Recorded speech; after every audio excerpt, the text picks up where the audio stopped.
Phoenix, 3TV/CBS5, it's election day and that means today is the last day to either vote in person or drop off your early ballot.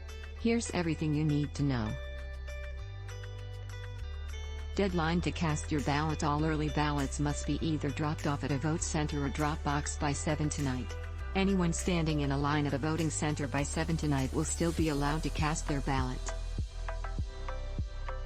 Types of identification needed. When you arrive to vote at the polls on election day, you will announce your name and place of residence to the election official.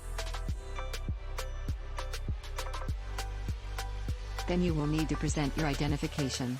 Depending on the form of identification, you will show either one form of identification from list number 1 or 2 different forms of identification from list number 2 or 3. Valid identification is also required prior to receiving a ballot at any in-person early voting location or emergency vote center or from a special election board.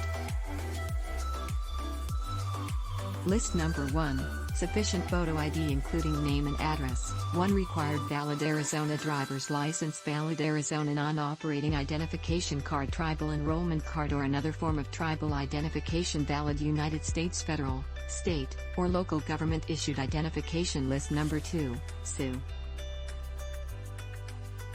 A utility bill may be for electric, gas, water, solid waste, sewer, telephone, cellular phone, or cable television. Bank or credit union statement that is dated within 90 days of the date of the election. Valid Arizona vehicle registration, Indian census card, property tax statement of the electors receiving.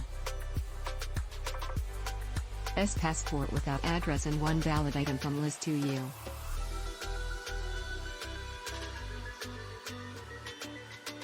S military identification without address and 1 valid item from list 2 were to vote in Maricopa County. Once upon a time, Maricopa County voters were assigned to one of more than 500 voting precincts.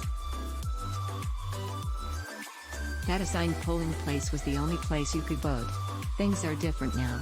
There are more than 100 voting centers throughout Maricopa County, and voters can go to any one of them. Voting center locations in Maricopa County. How to report voting problems or voter intimidation complaints. If you have experienced any problems voting or were the victim of voter intimidation, you can report those issues to the authorities.